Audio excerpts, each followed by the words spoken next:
You ask Tiger to solve. This deals with linear equations with one unknown.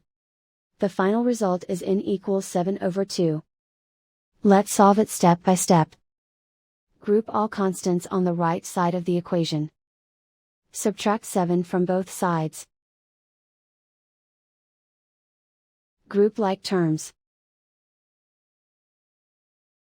Simplify the arithmetic.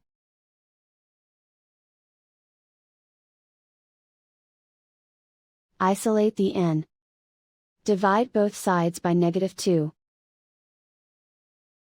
Cancel out the negatives. Simplify the fraction. Cancel out the negatives. And so the final result is n equals 7/2.